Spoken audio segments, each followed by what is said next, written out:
9, 10 e 11. Como os irmãos viram, irmãos, o capítulo 9, 10 e 11 vai trazer para nós as pragas. Já o capítulo 12 vai falar da Páscoa, não é? E do êxodo, da saída do povo de Israel. E aí lá no 13 é que vai haver a consagração dos primogênitos e também a travessia do Mar Vermelho. Então eu lendo na minha casa, Deus tocou no meu coração que não precisa a gente ficar parando muito tempo em cada uma das pragas, até mesmo porque tem nesses de valor em cada uma das pragas, são os ensinamentos que o Senhor deixa para nós, tá, irmãos? Os irmãos vão notar que em cada praga, que na verdade é julgamento, é Deus julgando o povo do Egito, a gente nota que a praga que está escrita aqui, ela foi dada para que Deus mostrasse seu poder ao povo do Egito. Obrigado, viu, irmão Anderson? Você vai notar que o próprio Deus diz por que ele mandou as pragas. Mandou as pragas, irmãos, para que o nome do Senhor fosse glorificado. Deus não matou Faraó na primeira praga. Ele fala para nós no versículo 15 e 16: pois eu já poderia ter estendido a minha mão para te ferir a ti e ao teu povo com pestilência, e teria sido destruído da terra. Viu? Deus dizendo, olha, eu já podia ter destruído vocês. Mas aí ele diz no versículo 16: para isto, porém, te mantive, para te mostrar o meu poder e para que o meu nome seja anunciado em toda a terra. Então, e querida igreja, a grande verdade é que em cada praga existe uma lição, né? Não vamos olhar o símbolo do que significa cada praga, porque cada um dos estudiosos da Bíblia acaba criando uma história em torno das rãs, em torno desta peste nos animais, em torno das úlceras.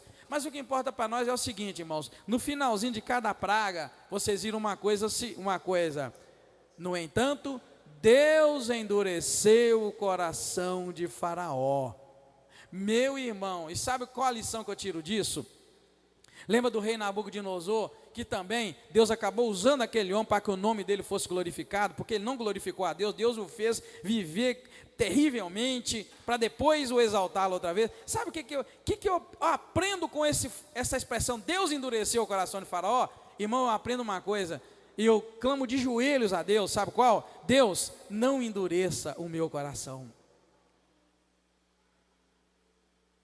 Porque eu não sei se você notou, não foi diabo que endureceu o coração de Faraó, não, irmão? Nós vivemos uma época, irmãos, onde a gente conhece tão pouco de Deus e da palavra de Deus, que a gente vive uma vida, na verdade, de crente. Eu estou falando nós, irmãos, aqueles que estão de fato desconhecendo a operação de Deus, o operar de Deus, tá? Eu não estou querendo te colocar no mesmo saco que as piores pessoas da terra vivem, não. Eu quero dizer nós, você, nós, o corpo de Cristo, de maneira geral, porque nós fazemos parte desta igreja maravilhosa do Senhor Jesus, que está lutando aqui na terra para alcançar a graça. Eu quero dizer o seguinte, que estão desconhecendo o operar de Deus e não estão entendendo que se a gente brincar na vida espiritual, e o Senhor endureceu o nosso coração, irmãos, nós vamos escrever a história da igreja, mas pelo lado trágico, porque o fato de coração de Faraó ter sido endurecido por Deus, ele escreveu a história, mas uma história de maneira trágica e vergonhosa. Uma nação inteira praticamente foi destruída por causa de um homem cujo coração foi endurecido. Mas só que nós vamos pegar nesse texto também, que não foi só Deus endurecendo o coração de Faraó. Faraó era um homem ímpio, e Moisés chega a dizer isso. Moisés chega a abrir a boca e fala, olha, eu sei, Faraó, que você ainda não vai deixar o povo ir, por causa da impiedade. Então, queridos, vivemos dias em que precisamos abrir o coração para Deus de tal maneira, desfocar de algumas buscas que nós temos feito, irmãos. Hoje nós temos pedido a Deus muitas coisas, e Deus é o Senhor a quem nós devemos pedir mesmo. Só que nós temos, vou usar uma palavra um pouco pesada, não fica bravo com o pastor Edgar, nós temos relaxado na devoção.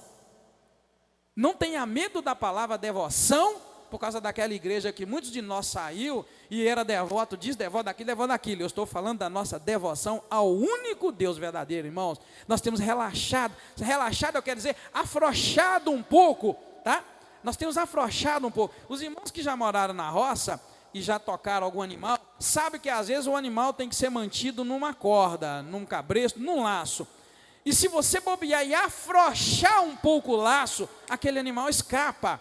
Aquela cabra, aquele cabrito que você queria manter ele ali próximo por alguma razão. Irmãos, o que Deus tem me falado ultimamente é que nós temos buscado a Ele sim, e temos buscado muito. E eu vou te dizer, ainda que eu não sou uma pessoa de frequentar direto os montes, eu tenho visto que as pessoas têm buscado a Deus muito, buscado a Deus nos montes, buscado a Deus em todo lugar, pelas madrugadas dentro de casa. Irmãos, as pessoas têm buscado a Deus, mas elas têm buscado para alcançar algumas bênçãos específicas. Até aquelas que têm buscado muito a Deus em oração, elas têm relaxado na devoção. Sabe, irmãos, a devoção vai além da petição. A petição é uma coisa muito gostosa, e o Senhor disse, pedi e dá-se-vos-á, buscai e achareis. O Senhor Jesus falou aquela parábola da viúva inoportuna, aquela viúva que ficava enjoando aquele juiz iníquo, até que o juiz iníquo atendeu a causa dela, de tanto que ela enjoou. Ali Jesus estava ensinando para nós que assim devemos ser com Deus, enjoa a Deus de tanto pedir que Ele vai te dar. Pedir a Deus, a petição é algo que agrada a Deus, mas a devoção agrada infinitamente mais. A devoção é aquela atitude sua que você vai até os pés do Senhor, não para lhe pedir nada, mas você vai como aquela mulher que foi sem petição, com lágrimas, lavando os pés empoeirados do mestre, pegando o seu cabelo e enxugando ao Senhor. Como aquela mulher que quebrou o vaso de perfume e ungiu Jesus com aquele perfume caríssimo. Querida, a devoção, ela vai além da petição. A petição é aquele momento nosso de crise, de luta, de aperto, que sabemos que podemos pedir que Deus dá. E acabou aí. Depois que Ele deu o que nós queríamos, nós vamos lá para a igreja e testemunhamos que Deus deu, e Deus sim é glorificado. Mas acaba aquele momento de intimidade com Deus. A devoção, meu querido, você pode estar com a sua conta no banco gorda, e você está aos pés do mestre, lavando os pezinhos empoeirados dele. A devoção, você pode estar com aquela saúde de ferro, você está aos pés do mestre, chorando aos pés dele de qualquer maneira, porque você precisa. A devoção diz para nós, sabe o quê? Eu sou um vale de ossos secos e preciso da vida do meu mestre. A devoção vai te dizer a vida inteira, eu preciso de vida e só o Senhor tem vida para me dar. Então, queridos, isso tem me chamado a atenção nessas pragas. Um coração endurecido, irmãos, destrói a si mesmo e destrói também todos aqueles que estão ao redor. Porque o Egito inteiro sofreu por causa do coração endurecido de Faraó. Ao ponto até dos oficiais de Faraó virar para ele: Faraó, o senhor não está vendo que esse Moisés está perturbando a nós? O senhor não viu ainda, Faraó, que o Egito está sendo destruído? E o coração endurecido diz o quê? Não vou deixar o povo ir. Não, eu não vou abrir mão. Como se Faraó fosse mais forte do que Deus. Tá? Então pensa na tua vida como devoção, porque esta é uma lição que nós vamos pegar. Então você vai ver que o capítulos 9 a 11 vai trazer a peste, né, a praga na peste dos animais, praga das úlceras, da saraiva, a praga dos gafanhotos, a praga das trevas e a praga sobre os primogênitos. Tá? Logo no capítulo 9, nós vamos nos dar conta de que Faraó, irmãos, não está entendendo a gravidade da sua desobediência. Presta atenção na palavra desobediência. Irmão e irmã que me ouve, é uma honra você estar aqui nessa noite. Para nós é uma alegria muito grande. Mas pensa na tua vida de obediência. Para e pensa, irmãos. Irmão e irmã, você está sendo obediente a Deus em tudo que Ele espera de você, ou em alguma coisa você sente que está falho na obediência? Se em alguma coisa, irmãos, estamos falhos na obediência, nós estamos incorrendo em desobediência, ou aproximando da desobediência. Porque eu te pergunto, se meu papai disser, Edgar, não pega aquilo ali, quer dizer que está aí um pedido de obediência, não pegar. Se eu pensar em pegar, eu já estou a caminho da prática de desobediência.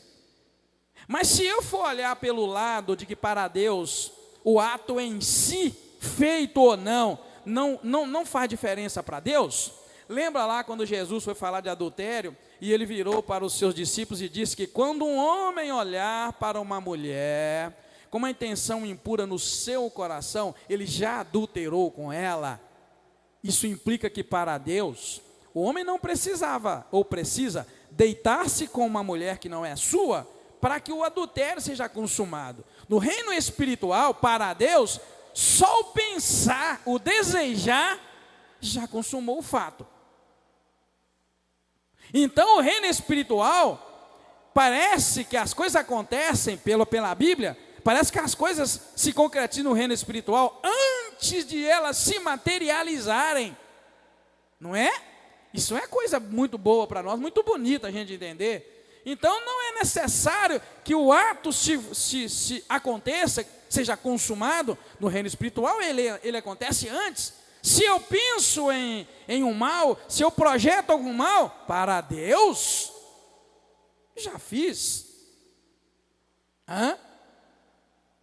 Então quando eu chamo a atenção para a palavra desobediência, eu não estou aqui que você comece como uma criança, né? Quando a gente pergunta à criança, você é desobediente? A criança começa a contar coisinhas que ela faz. Então, quando o Espírito Santo de Deus, na verdade, não é eu que estou falando aqui, vamos parar com esse negócio, não é o pastor Edgar. Quando o Espírito Santo de Deus te chama a atenção com relação à gravidade da desobediência, eu quero que você não se preocupe com os atos feitos, mas é com os pensamentos e os projetos e os planos que porventura são intenções de desobedecer a Deus. É por isso que eu quis dizer para você da seriedade de quando Deus endurece um coração. Quando Deus endurece o coração, e o coração não é endurecido por acaso, o coração é endurecido por causa da raiz da maldade do coração do homem. Gênesis diz lá, depois que Deus destruiu a terra toda com água, e lá saiu Noé e sua família, e os animais da arca, Noé ofereceu um sacrifício a Deus, Deus se alegrou com o sacrifício, e disse que nunca mais destruiria a terra, o homem da terra, da maneira que ele destruiu, porque ele descobriu que o coração do homem é mau, desde a sua meninice. Deus descobriu, não foi ele que criou o homem? Viu? Mas é como se Deus, na sua pureza, na sua santidade, Ele fez o homem na expectativa de que o homem fosse obediente. Porque senão não teria aquela palavra, descobriu. Ou Deus não sabia? Está vendo, irmão? Deus na pureza e na santidade dEle, Ele está sempre de braço aberto, te esperando para obedecê-lo. Amém, igreja? Sempre de braços abertos, ele que é o Todo-Poderoso, na expectativa. O Edgar vai me obedecer, o Kleber vai me obedecer, a Yolanda vai me obedecer, o Lucas vai me obedecer. Aí a gente decepciona a Deus quando desobedece. Ele deve ficar muito abatido, muito triste. Pastor, Deus abatido, Deus triste? Mas é claro, Ele é Deus, Ele é Senhor. E se Ele não fosse sensível, com todo respeito pela palavra, porque Ele é Deus, mas se Ele não fosse sensível, Ele não faria a beleza, as belezas, as delicadezas, as coisas delicadas e lindas que Ele fez. Sabe quando eu passo ali nessa BR de Patinga aqui, e que eu vejo aquelas árvores com aquelas folhas rosas, aquelas coisas lindas caindo, em vez daquilo cair no chão e sujar e ficar feio, aquilo faz um manto rosa. Eu falo com a minha esposa, meu Deus, como é que Deus pensou em fazer algo tão simples e lindo e belo que homem nenhum consegue fazer? Quando você estiver andando por essa BR afora, ou dentro de Patinga, você encontra muito. Que planta é aquela? Dizem que é IP, será que é IP mesmo? Eu não conheço mesmo, dizem que é IP, não é? IP rosa, tem roxo também. Irmão, irmã, pensa na delicadeza de Deus ao forjar e ao fazer essas coisas tão bonitas, e a palavra correta é delicada. Gente, Deus não é só esse Deus, querido, que sopra vento e faz mar abrir, e que faz vir fogo destruir. Ele é tudo isso, mas Ele também é um Deus, querido, que a gente vê no operar dEle a fragilidade, o exemplo da delicadeza, para que nós hoje também entendamos que, quando na expectativa de Deus, de que Adão obedecesse, e de que nós obedeçamos hoje, quando a gente planeja algo que é desobedecer a Deus, certamente Deus deve se entristecer. Lembra lá quando a palavra de Deus vai dizer do Espírito Santo? Ele intercede por nós com gemidos. Gemidos, irmãos, é a expressão de sentimento. Ninguém geme de alegria. Ninguém geme porque a coisa está tranquila. Você geme quando está fazendo algum esforço, quando está sentindo alguma dor, algo que te faz gemer. Então não vem com onda não, é sentimento. O Espírito Santo de Deus, Ele tem esse lado que a gente precisa conhecer. Certamente se entristece o Senhor quando nós o desobedecemos em alguma coisa, porque Ele não me fez e nem te fez para a desobediência. Amém, irmãos? Ele nos fez para a obediência, para agradá-lo. O irmão, não sei se você se deu conta, na beleza da criação, tudo que Deus fez, depois Ele terminou e viu que era bom.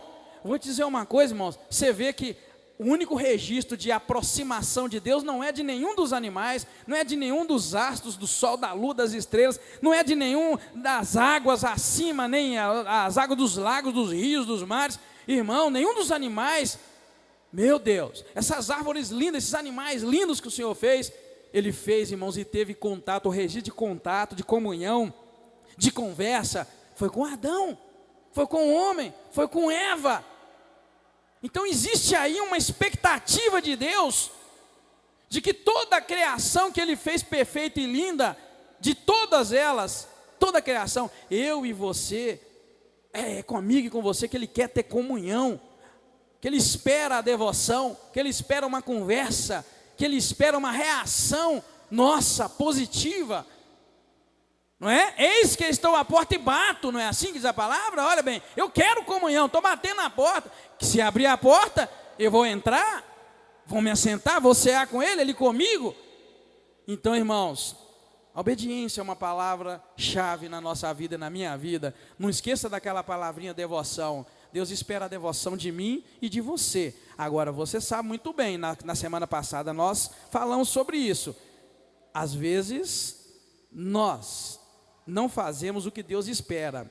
E aí, a natureza cuida de fazer. Os céus declaram a glória de Deus, o firmamento proclama as obras das suas mãos, um dia faz declaração a outro dia, e uma noite mostra sabedoria a outra noite, sem língua, sem linguagem, sem fala, ouvem-se as suas vozes, em toda a extensão da terra estende a sua voz, e as suas palavras até o fim do mundo. Nos céus pôs uma tenda para o sol, que é qual o noivo que sai do seu aposento e se alegra como um herói a percorrer o seu caminho. Salmo 19.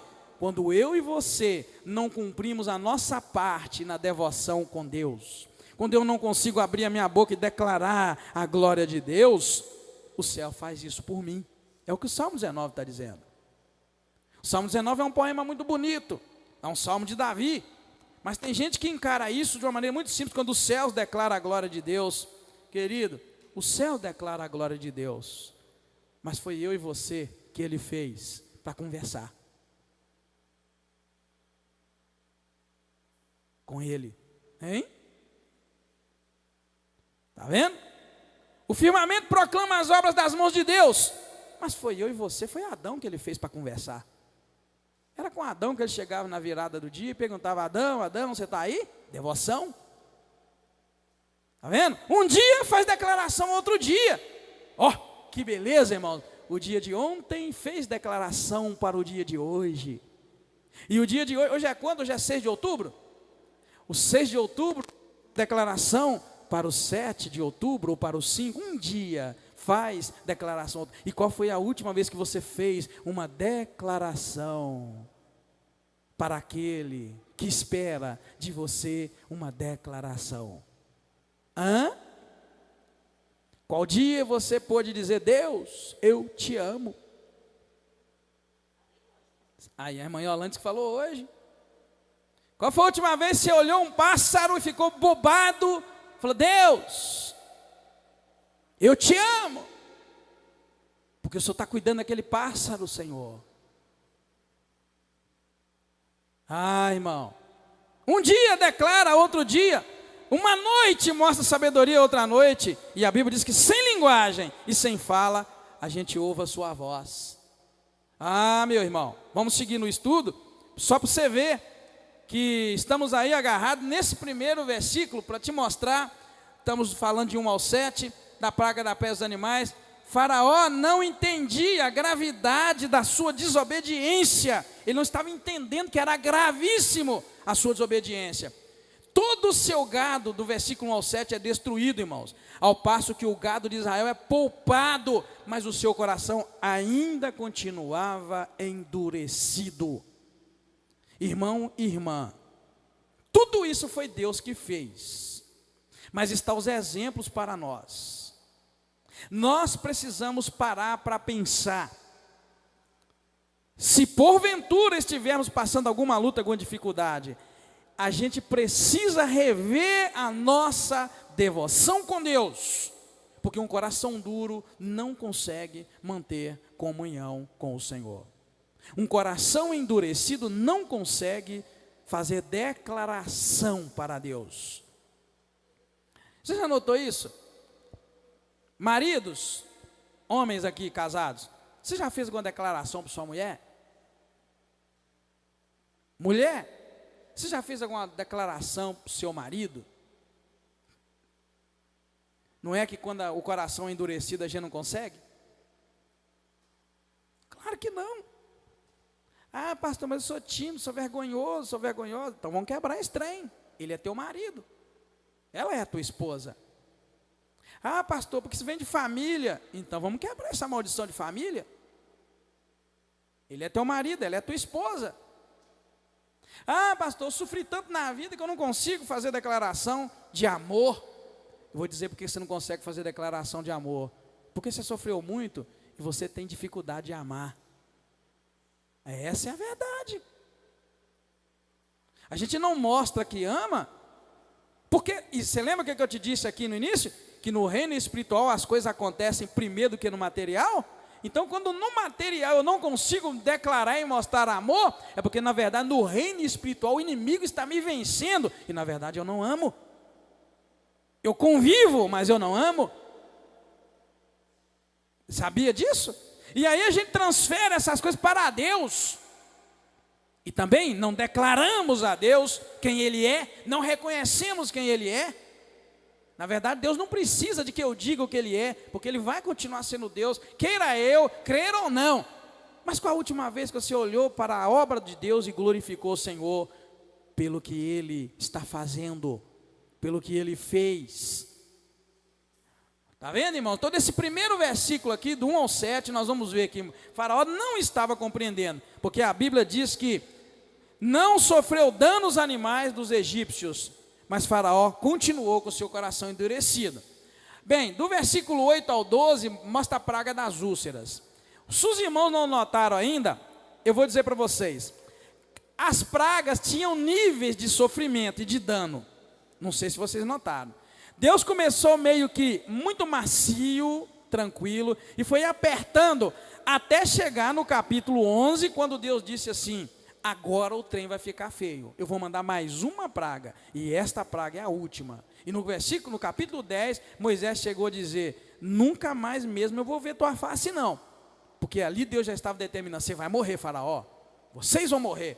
Então agora, pela primeira vez, os egípcios são feridos, irmãos, com uma dor terrível. Até então, Deus tinha tocado nos animais, até então Deus tinha mandado moscas, até então Deus tinha mandado piolhos, até então Deus tinha mandado rãs, até então Deus tinha mandado que Moisés transformasse as águas do Egito em sangue. Mas agora a coisa aperta, o nível, à medida que o coração vai endurecendo, Deus vai apertando o seu julgamento, o seu castigo, a sua obra, o seu operar, para que aquele coração aprendesse que só existe um Deus.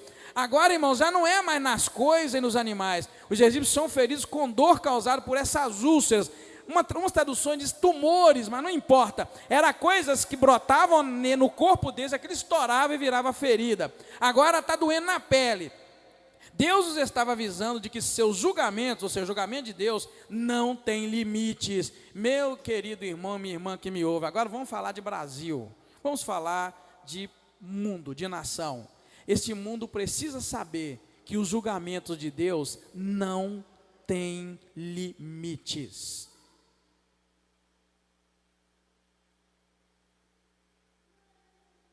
Irmão, com Deus ninguém põe limite naquilo que Deus faz. Isso não existe. Essa geração precisa aprender que Deus pune o pecado e a dureza de coração mais cedo ou mais tarde, no tempo de Deus. Mais cedo ou mais tarde para nós, porque no tempo de Deus é o tempo de Deus. Querido, nós precisamos voltar urgentemente para os pés do Senhor. Nós temos que voltar urgentemente para a devoção. Nós temos que voltar urgentemente para a verdadeira adoração. Nós estamos vivendo os dias finais e este povo está dormindo. Nós estamos vivendo os dias finais e os crentes estão dormindo. É por isso que a maioria dos nossos bancos estão vazios agora. Porque estão pelas praças, pelos clubes, os clubes estão pelas academias, estão pelas lanchonetes, estão batendo papo, estão travando papo, mas eles não estão atentos. Um exército inteiro está dormindo e não está preparado. É momento de luta, não é momento para pestanejar. É momento de luta, não é momento de você pegar a arma e deitar e cochilar. Você tem que ficar com a sua arma em punho, aguardando o momento de usá-la.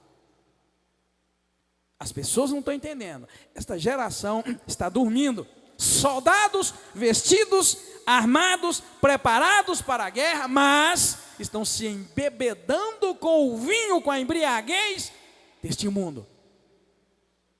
Não é hora para isso. E vou te pedir um favor, quando você sair daqui, fala para todos os irmãos da igreja que você está ouvindo isso. Estou te dando essa responsabilidade da parte de Deus. Primeiro irmão que você encontrar, você vai falar com ele: irmão, nós estamos em guerra, não durma. Deus mandou falar isso para você. Hoje eu estava num supermercado, o vidro do carro quebrou, e eu fui trocar o vidro do carro, o vidro de trás. Não escolhi o lugar, a seguradora, eu pago o seguro, então o vidro eu ganho ele. Então eu ganhei o vidro lá na Cidade Nova, fui lá. Estou bem lá, esperando 4 horas, quase 5 para fazer o serviço. E aí num dado momento, estava do lado do supermercado, lembrei que tinha que comprar alguma coisa, fui comprar. Na fila, umas 10 pessoas na minha frente, eu tranquilo. O homem que estava na minha frente olhou para mim uma vez, olhou duas, depois olhou mais uma e falou assim: meu nome é fulano e tal, o senhor não me conhece não, mas estou passando por muito problema. Depois eu vou tirar dali porque a internet está para o mundo inteiro. E falou o nome, esqueci. Depois nós me lembra de orar por ele. Ele falou, contou a vida dele em menos de 1 minuto. Olha, meu nome é fulano. Eu peguei na mão dele assim, assustado. Você não me conhece não, mas rapaz, é pela misericórdia de Deus que a gente está de pé. Falei, é mesmo. Rapaz, a minha mulher está me perseguindo demais. Minha mulher fez isso comigo e tal, e eu tenho 2 filhos, e eu pedi a Deus um filho, Deus me deu, e contou a história ali em segundos, e começou a falar da perseguição, da maldade, e foi falando, rapaz, então você tem que vigiar mesmo, tem que orar. Não, eu aceitei Jesus, sou crente, mas ela é da igreja tal, ela não é crente. Eu falei, você tem que orar por ela. 26 anos que eles vivem juntos, eu perguntei, ele falou, e 10 pessoas na sua frente, você pode ganhar uma alma e evangelizar, se você começar a usar a tua boca para Deus. 10 pessoas na minha frente, estou falando 10, mas era menos. Ali naquele momento eu falei, já sei porque que o meu ouvido quebrou, já sei porque que demorou, e já sei porque tinha que ser aqui, e já sei porque que eu tinha que esperar, e já sei porque que eu tinha vindo aqui. Aí eu falei para ele, rapaz, uma coisa que eu quero te dizer, não separa não. Ele ficou assim, não separa não. Eu falei, fica firme com o Senhor, vamos orar. Ele me deu o nome da mulher, o nome dele, falou, ora por mim. Não falei, ele não me perguntou de que igreja que eu era, não perguntou se eu era pastor, não perguntou nada, e nem ele de que igreja que ele, só falou que ele é servo de Deus, e naqueles minutos na fila, nós conversamos rapidinho, eu falei, vigia, irmão, fica firme na graça de Deus, conserta a tua vida, mantém firme, sabe por quê? Estamos vivendo dias finais. E pronto, ele foi embora para a casa dele, eu nunca mais, não peguei o telefone dele, nem ele o meu. O que eu quero te dizer? É assim que está. Não está para brincadeira. Estamos vivendo dias finais e o exército do Senhor não pode cochilar e nem dormir nenhum segundo. Nosso foco hoje, irmãos, pode estar certo, está em carros, em cavalos, nosso foco hoje está em estudar na faculdade e tal, nosso foco hoje está em comprar o apartamento, porque a minha casa e minha vida está possibilitando, o meu foco está em, não, eu tenho que adquirir, não tenho que comprar, não, Deus tem que me curar, não, Deus tem que me levantar, não, Deus tem que me usar, não, eu tenho que ir, eu tenho que ser enviado. Irmãos, a Bíblia diz para nós, Jesus diz que naqueles dias vai estar tudo muito normal, as pessoas vão casar, vão dar-se em casamento, vão comprar, vão vender, vai estar igualzinho está aqui agora, e o Filho do Homem vai bolotar com um abrir e fechar de olhos. Assim como um raio que sai do Oriente e vai para o Ocidente, assim vai ser a vinda do Filho do Homem, e não podemos, querido, sequer beber um tiquinho de vinho dos prazeres do mundo para cochilar, porque se nós cochilarmos, nós vamos ficar com as nossas casas, as casas da minha vida, minha casa e minha vida, vamos ficar com as nossas fazendas, com nossos boi, com nossos carros, com as nossas empresas, nós vamos ficar com tudo isso, e tchau, glória, a igreja foi, e eu fiquei para trás. Não está para brincadeira. Você está entendendo? Diz amém. Não estamos mais para brincadeira, irmão.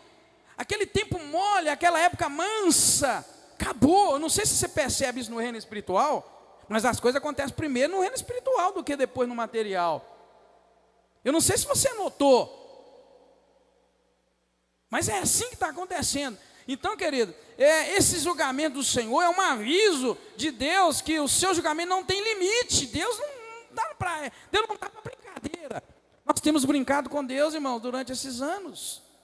Desde Adão até hoje estamos brincando com Deus. Sabia que desde Adão até hoje estamos brincando? Deus falou para Adão, Adão, come de todas as árvores. Mas eu vou te pedir, Adão, uma coisa, me obedeça, Adão. Não come da árvore do conhecimento do bem e do mal. Adão foi, Deus é muito legal, Deus é bacana, não é? Deus é um Deus muito bom, comeu e está aí. E desde Adão até os dias de hoje estamos brincando com Deus, jogando com Deus, pensando que nós podemos ganhar esse jogo. Deus vem e nos fala em sonhos, a gente acorda com o sonho, e de repente passa o terror do sonho, e nós voltamos a comer o vômito nosso do pecado. Deus aperta o cerco com uma praga, com uma situação difícil, a gente faz propósito, faz votos, e a gente entra quente, a gente fica espiritual para arrebentar, e de repente, brincamos com Deus. Estamos brincando com Deus. Quem aqui já brincou de pique-pega? Acho que é pique-pega, na minha época era pique-pega, ou pega-pega, sei lá, eu brincava daquilo. A brincadeirinha boa, para quem pode correr, claro, mover, né? Pique-pega é gostoso, eu brincava demais. Irmão, o Espírito Santo de Deus me diz nessa hora, estamos pensando que podemos vencer Deus no pique-pega. Deus só está dando corda para puxar. Está vendo, querido? O julgamento de Deus não tem limite. E o julgamento de Deus será bem suave, sabe para quem? Para quem está escondido debaixo das asas dele, do Onipotente. Quem estiver debaixo das asas de Deus vai ter um tratamento diferente, irmão. Quem estiver debaixo das asas do Altíssimo vai ter um tratamento diferenciado. Vai ser pecador e pecador igual todos os outros, mas porque está debaixo do esconderijo do Altíssimo, vai ter um tratamento diferenciado. É a promessa de Deus. É a promessa do Senhor, tratamento diferenciado. Para quem está no caminho apertado, estreito, a porta apertada. Mas muitos de nós está desviado, irmão. Olha a seriedade. Muitos de nós está desviado do Senhor. Você sabia? Tem crente dentro de igreja desviado do Senhor. E totalmente desviado. Sabe por quê? Porque não estamos debaixo das asas Nós estamos debaixo do esconderijo do Altíssimo. Não estamos obedecendo, nós estamos vivendo uma vida de graça. Estamos vivendo uma vida, irmãos, distante do Senhor. Temos bom caráter, temos boas coisas na vida, mas não estamos frequentando o trono do Senhor. Há muito tempo não estamos lá diante dos pés do Senhor, há muito tempo. É sério, meu irmão, é sério. E Deus aqui diz para nós, do versículo 8 ao 12, caso a rebelião continuasse, uma destruição total ocorreria. Aqui é na praga das úlceras. Agora, não é muito engraçado, irmãos, a situação dos magos aqui, no capítulo, no versículo 12. Olha bem, o Senhor, porém, na praga das úlceras. Versículo 11, tá? Eu coloquei aqui 12, mas você corrige para mim, é o versículo 11. Capítulo... Ah, não, tá certo, porque aqui eu não estou falando é dos magos, não, eu estou falando da praga toda, que é do 8 ao 12. Veja o versículo 12, veja o versículo 11. Os magos não podiam permanecer na presença de Moisés por causa dos tumores que haviam neles e em todos os egípcios, porque sempre os magos eram chamados e os magos ali imitavam as pragas. Mas dessa vez eu achei engraçado pelo seguinte: os magos estavam ali para imitar as úlceras, né, que Moisés, ali, através de Deus, havia feito. Mas, na verdade, agora os magos não podiam nem permanecer na presença de Moisés, vazaram fora por causa dos tumores. Ou seja, a praga agora, o feitiço agora, está virando, como se diz lá no mundo, o feitiço agora está virando contra o feiticeiro. Fizeram, agora toma. Em todas as pragas, eles iam lá, fizeram o sangue, mas não sei o que, as rãs, mas agora... faz as úlceras. Não puderam ficar na presença de Moisés por causa das úlceras. É assim que funciona, querido. O reino espiritual é assim. Não brinca com fogo, porque você vai se queimar. Não brinca com o inimigo, porque ele vai te pegar. Não brinca com Deus, porque ele vai te pegar. Lembra o que o Senhor nos disse no domingo? Não resista a Deus. Deixa Deus te vencer. O diabo é que deve ser resistido e deve ser vencido. Mas a maioria de nós, sabe o quê? Não está resistindo ao diabo, está sendo vencido pelo diabo. Você tem que ser vencido por Deus, mas a gente resiste a Deus. E quando o diabo vem com as propostas dele, a gente deveria resistir? Não, a gente deixa o diabo nos vencer, porque fazemos o que ele quer. Resista ao diabo, sujeita a Deus, resiste ao diabo, e a Bíblia diz que o diabo vai fugir de vós, se você sujeitar a Deus e resistir ao diabo. Tem gente que está resistindo a Deus e sujeitando ao diabo, fazendo o que o diabo quer, com a sua mente, com o seu coração, com as suas ações. Misericórdia, querido. Vamos seguir no estudo. Depois do versículo 13 ao 35, a gente vê que o Egito é visitado por Saraiva, que não somente destrói a vegetação, mas também tem o poder de matar os homens e os animais. Porém, Deus, na sua infinita misericórdia, avisa eles antes, para que eles tirassem os animais do campo, tirassem os servos, os homens e as mulheres do campo, porque tudo que tivesse fora de um telhado ia ser destruído. Eles são avisados disso. Agora, alguns temeram, alguns oficiais temeram, num exemplo claro de que Deus não quer destruir ninguém, Ele quer avisar. Vigia, porque eu vou destruir. Vigia, porque eu vou destruir. Você encontra isso muito claro, tá, irmão? Do versículo 19 ao versículo 20 do capítulo 9. Diz assim: agora, pois, recolhe o teu gado e tudo o que tens no campo. Todo homem e todo animal que forem achados no campo e não forem recolhidos na casa, a saraiva cairá sobre eles. Alguns dos oficiais de Faraó, irmãos, temiam a palavra do Senhor e fizeram fugir os seus servos e o seu gado para as casas. Aqueles, porém, que não tinham aplicado a palavra do Senhor ao seu coração, deixaram os seus servos e o seu gado fora do campo. E disse o Senhor a Moisés: estenda a sua mão e a saraiva vai cair. Saraiva, irmãos, não é só o que a gente tem aqui como uma chuva de granizo. Na verdade, a saraiva, eu tive olhando, pesquisando, a saraiva é uma chuva de granizo, só que o granizo é maior.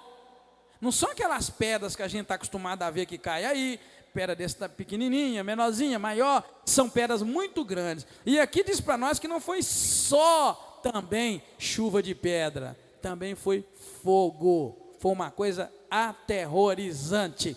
Quem já viu uma chuva de pedra, chuva de granizo, mas que durou um tempinho? Irmãos, o trem não é assustador? O trem é estranho. Aquilo vai caindo. Um dia aí, há muitos anos, deu uma aqui, que eu morei nos Estados Unidos e sei o que eu vi.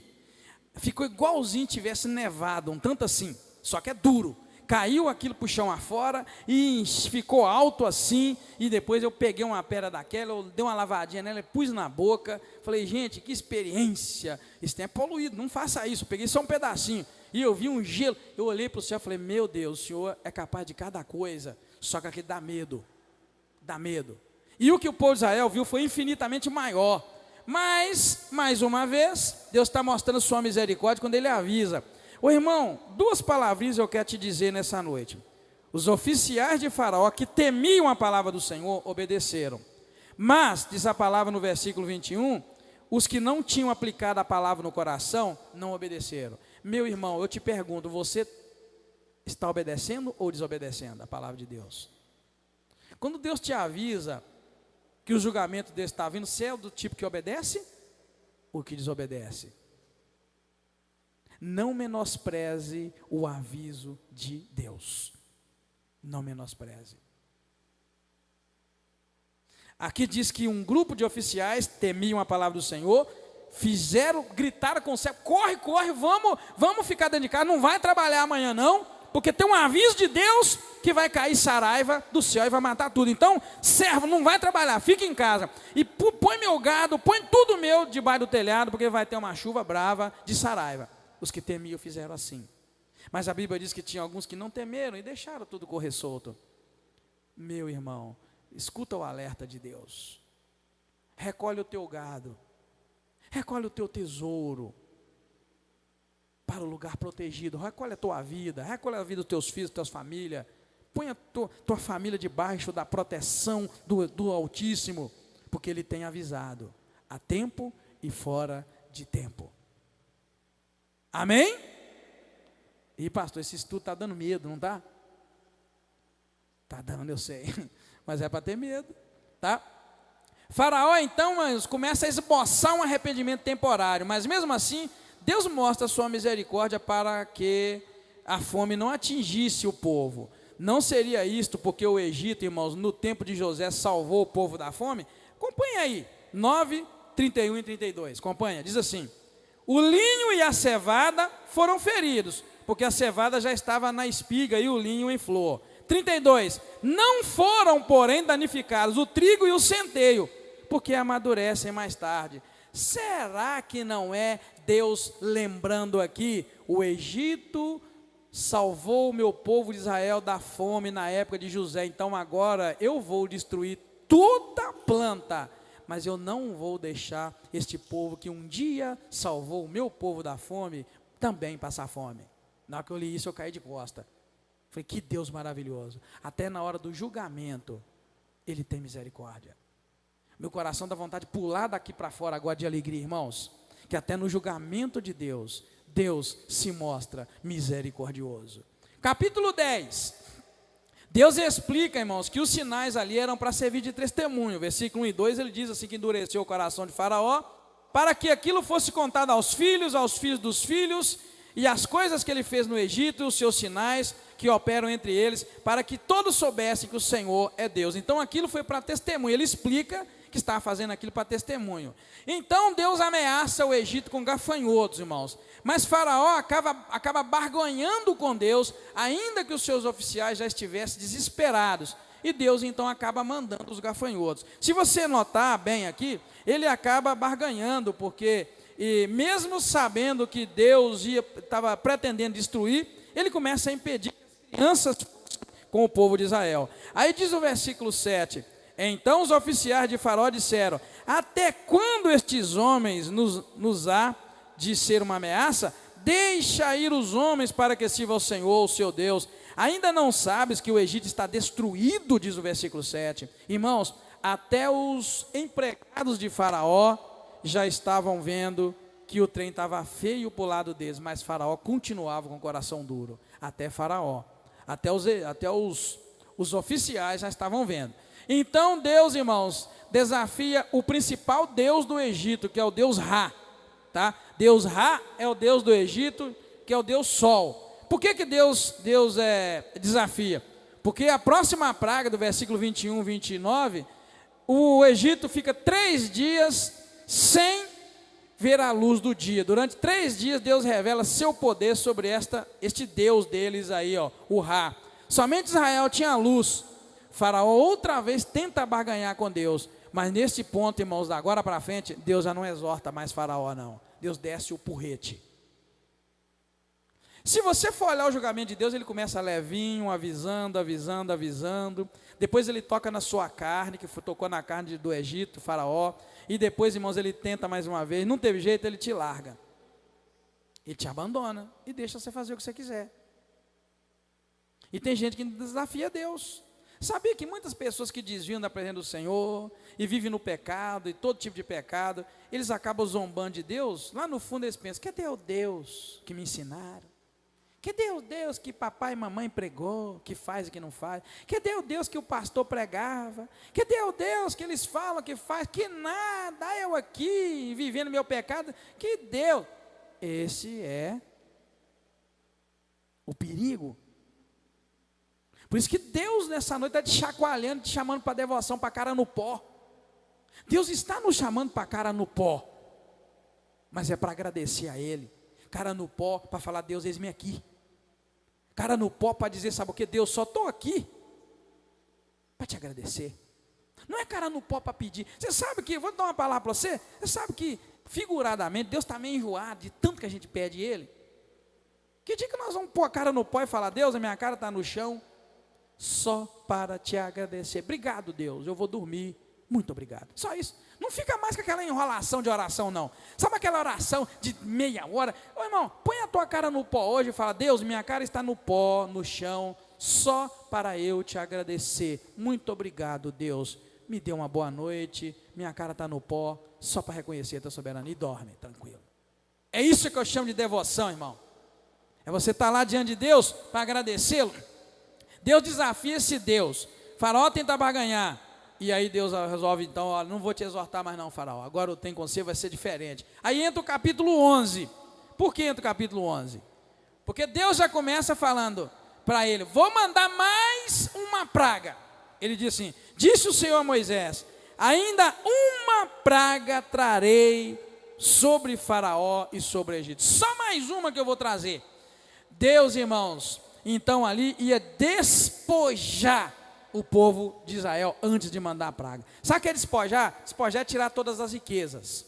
Tirou todo o ouro, toda a prata, tirou tudo que o Egito tinha de riqueza. Antes de mandar a última praga, Deus despoja, Deus detona aquele povo. Deus manda então um terrível julgamento sobre os desobedientes. Lembra da palavra desobediência? Não esqueça, sai daqui com essa palavra, desobediência, no coração, para você entender que Deus está chamando a atenção da desobediência, dos desobedientes.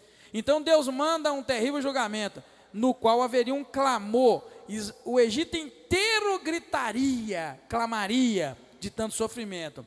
Mais uma vez Deus também diz para eles: olha, os escolhidos, Israel porém, nem ainda um cão vai mover a língua, desde os homens até os animais, para que saibas que o Senhor faz distinção entre os egípcios e entre os israelitas. Irmão, Deus sempre fez distinção entre o santo e o profano. Deus sempre fez distinção entre o justo e o injusto. Deus sempre fez distinção entre quem serve a Ele e quem não serve. Não adianta você pensar que engana Deus, porque Deus sabe. Deus é capaz de colocar luz para a casinha do Egito aqui e deixar escuridão, irmãos, desculpa, falei errado, tá? Deus é capaz de colocar luz para a casinha de Israel aqui e deixar escuridão, irmãos, para todo o Egito. Irmão, Deus enche o Fred de bênção e não enche o irmão que está pertinho dele. Ou o contrário, Deus enche o irmão Zé Arli de bênção e não enche o Fred. Irmão, não existe, ninguém engana a Deus, irmão. Vamos parar de brincar de pique e perca com Deus. Vamos pôr Deus na frente e vamos atrás. Lembra de domingo? Põe a arca de Deus na frente, vai atrás. Está na hora da gente pôr Deus na frente e o Senhor na frente das nossas coisas. É esse o chamado de Deus. Entendeu, irmãos? Há separação entre os desobedientes e os obedientes, os escolhidos e não escolhidos. E Deus preserva, Ele é o preservador de quem Ele escolhe. Por isso que eu estou te chamando. Volta para debaixo das asas do Deus onipotente, porque Ele preserva quem está debaixo da sua proteção. Quem está fora, o pau come. O julgamento chega mais cedo ou mais tarde. Temos que voltar para debaixo das asas do Senhor. Não há proteção nenhuma fora do Senhor. Vou dizer mais, não há proteção nenhuma fora de Israel. Você que está pensando em viver fora de Israel, vigia. Não há proteção fora de Israel. Não há proteção fora da igreja. Teve um ano, se eu não estiver enganado, foi 2013, no primeiro encontro com os obreiros, eu falei sobre os sem igreja. Sem igreja, são as pessoas que estão dentro da igreja, mas não estão dentro da igreja. Estão dentro da igreja só fisicamente, mas estão fora da igreja espiritualmente. Então eu falei do perigo de estar sem igreja. Tem muita gente dentro da igreja, fora da igreja. E vou dizer uma coisa, só existe proteção dentro do arraial de Israel. E sabe qual é o arraial de Israel? É a igreja. Jesus disse: Tu és Pedro, e sobre essa pedra edificarei a minha igreja. E que mais? E as portas do inferno não prevalecerão contra ela. Irmão, quem está fora da igreja está fora da proteção. Está correndo um grande risco. Quem está fora não está debaixo da proteção. Porque Deus não tem compromisso com quem está fora da igreja. Ele tem compromisso com quem está na igreja. As portas do inferno não prevalecerão contra a minha igreja. Você precisa estar na igreja. Dentro do arraial de Israel não caía maldição, não caía praga, caía fora. Foi a graça da eleição. Isso aí nós estamos trazendo já a aplicação para nós, tá? Do versículo 1 ao 10, a gente vai encontrar esse assunto. Foi a graça da eleição e da redenção que fez a diferença entre o Egito e entre Israel. A praga atingiu o Egito, mas não atingiu Israel. Foi a graça da eleição. Deus elegeu, Deus escolheu Abraão, que passou a bênção para Isaac, passou para Jacó, Israel. Israel agora é um povo eleito e redimido. Isso fez a diferença. Então vamos lá, a segurança, amém, irmãos? Em Jesus Cristo, a segurança, a garantia de proteção em Jesus Cristo. Que quadro mais incrível nós acabamos de ver. Toda a nação eleita é segura e todo o restante debaixo de julgamento. Isso é sério demais, irmão. Todo o povo escolhido, protegido, mas todo o povo que rejeitou a aliança do Senhor, sofrendo o julgamento. Nisto Israel foi uma figura dos eleitos e de todos os santos comprados pelo precioso sangue do Senhor Jesus Cristo em todas as épocas. Eu tenho que colocar ali, porque eu falei só pelo sangue, mas tem que falar sangue de quem? Que é o sangue do Senhor Jesus Cristo. Querido, acabamos de ver um exemplo daquilo que começamos a dizer. Não estamos vivendo uma época de brincadeira. Não durma, soldado. Não durma, soldada. Esteja vestida com o teu uniforme, com o teu capacete. E nós não estamos para revolvinho, não, meu filho. Nós estamos para metralhadora. Qual a arma grande que tem para você carregar aí? Metralhadora, fuzil? Que desgrama que é? E bazuca, né? Bazuca derruba até avião. Irmão, vista isso pelo Espírito.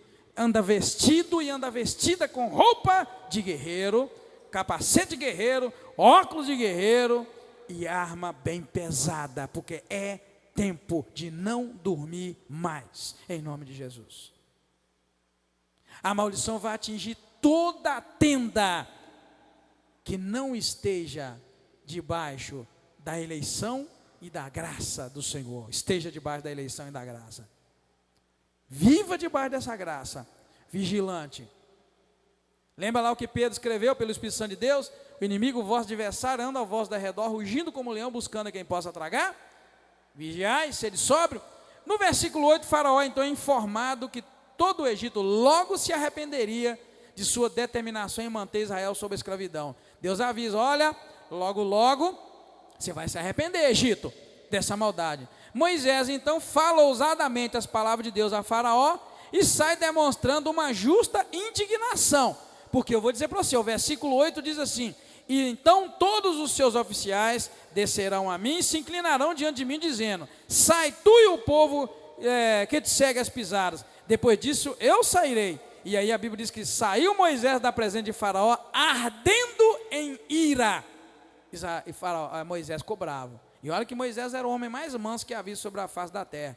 Então ele saiu dali, irmãos, de uma maneira justa, ele saiu indignado. Mas o texto termina mostrando que mais uma vez o coração de Faraó fora endurecido pelo Senhor. Porém sabemos que Deus o manteve assim para mostrar o seu poder e para que o nome do Senhor fosse engrandecido e fosse anunciado por todas as gerações. Nós já lemos este versículo 16 do capítulo 9. E assim encerra esses 3 capítulos que nós lemos, que fala do julgamento de Deus. Eu queria colocar ali, mas para não ficar muito grande, porque agora deu 9 horas certinho, eu quero que você compare esses julgamentos, essas pragas do Egito. Compara só, de maneira espiritual, é claro, com os julgamentos que Deus vai fazer lá em Apocalipse. Os irmãos lembram? Lá é o julgamento final. Aqui é só uma figura, de fato aconteceu, mas Deus mostrando: vigia, igreja, porque os meus julgamentos não têm limite. Eu julgo, e julgo com justiça. Quem está debaixo da proteção de Deus tem o tratamento de Deus. Eu vou fazer uma coisa aqui figurada muito bonita. Deus, como juiz, ele provê a acusação e ele também provê a defesa. Já notou isso? Ninguém foge da vara. Deus acabou de me dar essa figura agora. É o único juiz que provê a acusação e ele provê a defesa. Isso, ele faz a ferida, mas ele também liga, cura. Irmão, não dá para fugir da vara do Todo-Poderoso. Não tem saída. Sabe esse negócio que o camarada comete um erro, aí ele é julgado na cidade, em primeira instância. Aí ele pega e recorre lá em Belo Horizonte, na segunda instância. Aí ele perdeu, ele recorre lá na última instância, superior em Brasília. Aí o STF determina, se quiser quebrar todos os 2 julgamentos anteriores, ele quebra e o que vale lá de cima. Irmão, com Deus não tem isso. Ele é a única instância. Não tem a quem recorrer, senão a Ele mesmo. Ele é o juiz, ele é o acusador também, ele acusa, ele pode, ele é o único que pode, ele acusa e ele defende. O caso de Jó é o melhor exemplo. Apareceu lá os filhos de Deus diante do Senhor, o diabo apareceu junto, ele lá viu meu servo Jó, um homem justo. O diabo, mas é porque o Senhor é bonzinho para ele. Deus, estou entendendo, isso quer dizer que Jó é hipócrita? Você está dizendo que Jó está me enganando? Você está dizendo que Jó me serve porque eu dou para ele casa, dou vaca, dou boi, eu dou uma família, eu tenho isso? Você está pensando que Jó é igual essa geração lá da época do pastor Edgar, que só me serve por causa de dinheiro? Está vendo? Estou criando uma situação que é muito real. Talvez Deus tenha falado: você está achando que aquele povo na época lá do século 21, que o povo vai me servir só por causa de cura, por causa de dinheiro? Pode tocar em Jó, adoece, pode adoecer ele, você vai ver se Jó não me serve bem. Jó é devoto meu, rapaz. Toca, você acha que ele me serve porque ele tem muita ovelha? Rapaz, pode tirar tudo dele. Eu conheço Jó, rapaz. Jó não é igual aquela geração lá da época do pastor Edgar, não, que só fica fazendo campanha para ganhar dinheiro, ganhar bênção, ganhar boi, ganhar... O discurso de Deus, talvez lá, a gente pode trazer para essa área, porque foi isso que Deus falou: toca nele, mas não tira a vida dele, você vê se ele não fica firme. Ô gente, nós estamos precisando de voltar. Ninguém quer fazer um congresso com esse título, a geração de Jó. Seria geração de Jó. Sabe qual geração? Aquela geração em que o coração de Deus tem prazer. Viste o meu servo Jó? Precisamos voltar, querido. Isso é que é devoção. Isso é que é devoção. Isso.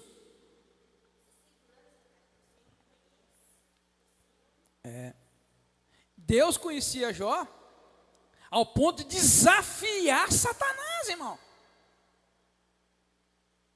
Eu te desafio para te mostrar que tem um homem lá embaixo, chamado Jó, que não me troca por prato de comida, não me troca por boi, não me troca por dinheiro, não me troca por mulher, não me troca por filho, não me troca por bem e por saúde. Eu te mostro, existe um homem lá embaixo. Um homem, irmão. Tem gente que menospreza Jó. Mas a gente precisa fazer fazer assim. Precisamos fazer um congresso, geração de Jó. Ninguém vai querer participar porque é a doença. Porque o povo hoje, irmão, o povo quer cura física. O povo não quer céu. O povo quer dinheiro. O povo não quer céu. O povo quer ovelha. O povo não quer céu. Aliás, vamos falar diferente. O povo não quer não. O povo não quer elogio de Deus não. Porque o que eu entendo ali é que Deus elogiou Jó, falou: você viu o meu servo Jó? Ninguém quer receber de Deus esse selo. Eu sou conhecido de Deus. Deus me conhece. E eu conheço Deus. Ninguém quer isso, querido. A gente precisa, irmão, rever a nossa vida com Deus. Sabe o que o Espírito Santo de Deus manda te dizer? Existe muito mais do que saúde física e você não provou ainda. Existe muito mais do que ter ovelhas, de que ter carro, de que ter dinheiro e você não provou ainda. Existe muito mais do que ter uma esposa maravilhosa do teu lado que Deus te deu e você não provou ainda e já perdeu. Existe muita coisa além de filhos maravilhosos que Deus te deu, mas você não provou ainda e já perdeu os filhos. Querido, existe algo além do morro. Existe algo lá do outro lado do rio que você ainda não provou e você precisa provar do que está do outro lado do rio.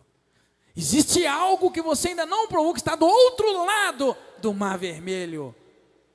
E Israel está passando por lá de lá para ver terra que manda leite e mel.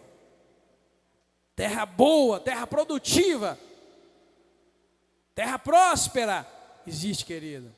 Existe algo mais além e nós não podemos ficar parados aqui. Amém, igreja? Amém? Não para, siga em frente. Vista a roupa de soldado. Veste o sapato, a bota de soldado. Coloca o capacete de soldado. Pega a tua arma, a arma mais poderosa que você tiver no espírito espiritual. E não durma nem um segundo, porque estamos numa época final, época de luta, época de guerra. E o inimigo tem conseguido tragar alguns, porque estão brincando, como lá eu disse, de pega com Deus. Aquela brincadeira inocente que a gente corre, encosta a mão, o outro tem que ficar paradinho. Nós estamos pensando que podemos vencer Deus numa brincadeira, num jogo de crente, num jogo de religião, num jogo de fé, num jogo de poder, num jogo de crescer. Querido, não está na hora mais de pensar nisso, está na hora de vestir a armadura de Deus, baixar a cabeça, cruzar os joelhos, tremendo diante do Todo-Poderoso, na oração agora de noite, quando você for para casa, tá, irmão? Dobra o teu joelho, tremendo diante de Deus, se entrega, se rende. Senhor, estou me entregando, me rendendo a Ti, e vamos embora, Deus, vamos embora, vamos comigo, porque eu preciso do Senhor. É isso, querido, que o Senhor está nos dizendo, é isso que Ele está nos falando. Não endureça o teu coração por causa de uma briguinha, por causa de uma diferença, por causa de humilhação. Cuidado com a humilhação. Tem gente que não aceita a humilhação é o caminho da exaltação. Receba tudo o que te vier com graça, de joelho dobrado diante de Deus. Não se preocupa, não estamos em época de aquisição de bens nessa terra, estamos em época de receber a coroa da vida. É isso que importa, tá, irmão? Em nome de Jesus.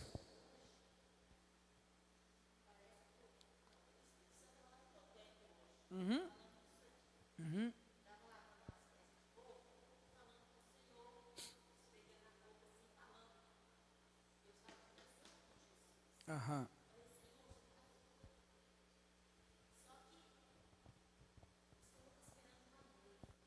É.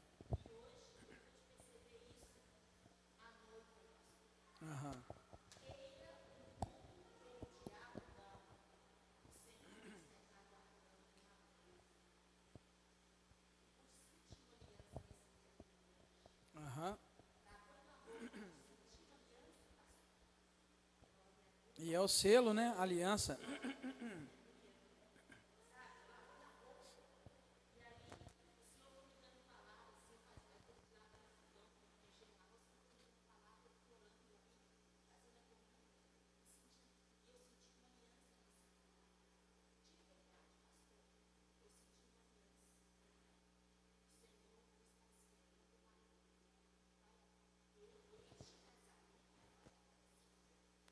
Aí essa geração tem que vigiar, irmão, porque é essa geração, tá?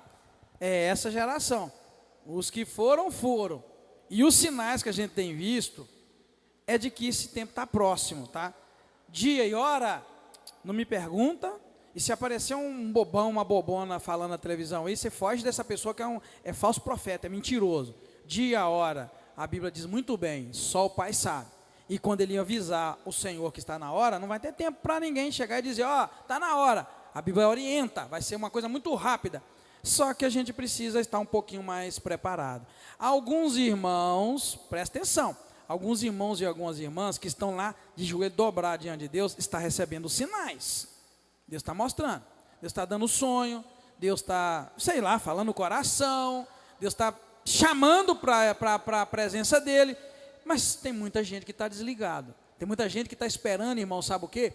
Eventos acontecerem para que todo mundo veja. Jesus está voltando, mas a Bíblia, Jesus disse, irmãos, naquele dia vão estar no moinho, vão estar trabalhando no campo, naquele dia eles vão casar, dar em casamento. O que Jesus está dizendo? Na verdade, em outras palavras, ó, naquele dia tudo vai estar muito normal, tudo tranquilo. E aí vai vir o Filho do Homem. Então a igreja precisa entender, às vezes a gente dá bobeira. Já me pediram para dar um estudo escatológico, eu vou acabar trazendo esse tem num domingo aqui na igreja, porque a maioria só vem domingo. Eu louvo a Deus que vocês não vêm só domingo, vocês estão agarrados na igreja todo dia. Tem irmão que está na segunda, tem irmão que eu marco na terça, eles vêm, vocês estão na quarta, vocês estão na quinta, tudo bem. Mas vocês sabem que a maioria vem no domingo. Vou acabar trazendo isso, porque tem muita gente esperando de Deus algum sinal, e Jesus disse, não vai ter sinal nenhum, a não ser aquele de Jonas. Ou seja, eu já dei o sinal. Deus já deu o sinal. Agora, para quem está ligado, de joelho, de cara no chão, todos os dias da sua vida, está recebendo algum sinalzinho a mais. Claro, Deus não vai fazer nada que você falar para os seus profetas, para os seus e para as suas. Agora, querido, o mar não está para peixe, como se diz, não está para brincadeira. É hora de a gente aproximar mais do Senhor, esquecer de tudo aquilo que nos divide, nos separa, aproximar de Deus, para receber de Deus. A única coisa que pode nos levar para o céu, irmãos, é a misericórdia de Deus. A Bíblia diz, as misericórdias do Senhor são a causa de não sermos consumidos. Irmão, existe um lugar de misericórdia. Presta atenção no que Deus está dizendo. Existe uma área demarcada por Deus, que dentro dela está a misericórdia. Você tem que estar ali dentro. O que importa é você estar lá, irmão. Não importa com quanta riqueza, com quanta saúde, não importa quantos comprimidos você esteja bebendo hoje para você ficar de pé, não importa nada, não importa a sua beleza física, irmão, não importa, importa é você estar dentro daquele limite chamado a misericórdia do Senhor, porque as misericórdias do Senhor são a causa de nós não sermos consumidos. Você não pode estar de fora. E tem muita gente, irmão, que está lá, um pé lá, outro cá. Não está definido ainda o local onde está. Você precisa pular depressa para dentro do arraial de Israel, dentro do povo que o Senhor certamente vai derramar misericórdia. Eu falei, isso aqui vai por causa da minha misericórdia. Lembra do Salmo? Pois as misericórdias do Senhor dura para sempre. Tem outra tradução que fala, o amor do Senhor dura para sempre. Irmão, você tem que estar debaixo daquele limite de proteção. Aquele limite onde Deus vai, de fato, honrar o Filho dele, Jesus. Presta atenção. Dentro daquele limite onde Deus vai honrar o Filho dele, Jesus. Não é honrar você não, nem o teu pai, nem tua mãe, nem meu pai, nem minha mãe. Você tem que estar dentro do limite onde Deus vai honrar Jesus. Falar, não, aquele ali não pode ir com aqueles, por causa do meu Filho Jesus. Ele reconheceu o meu Filho Jesus, olha lá, ó, a luta dele. A gente precisa, irmãos, estar dentro do limite daqueles que não vão poder ir para o inferno. Presta atenção, que não vão poder, mesmo que Deus quisesse. Eu quero mandar aquele, mas por causa do meu filho, eu não vou poder mandar. Eu tentei mandar aquele menino, mas eu não vou poder porque ele está lá, debaixo das asas. Olha lá, ó, aí lá todo molhado do sangue do meu filho Jesus. Você acha que não é assim? Será o julgamento de Deus? Você acha que algum de nós vai para o céu por mérito próprio? Deus vai olhar para mim e falar, ó, diga, está indo porque aquilo ali, ó, aquilo é menino, desde novo, desde que nasceu aquilo ali é santo. Não, querido, Deus vai olhar para mim e vai falar, misericórdia, aquele menino ali, olha, não tem nada nele, mas está todo lambuzado do sangue do meu filho, o meu único filho. Ah lá, está todo lambuzado aqui, está nadando no sangue do meu filho, do cordeiro, e eu não posso, aquele não pode ir, está dentro dos limites de proteção, dentro dos limites da misericórdia. Querido, esteja lambuzado do sangue do Senhor Jesus Cristo, pela fé, não fica de fora, em nome de Jesus. Amém, querido? Vamos embora para casa? Vamos embora, vamos orar.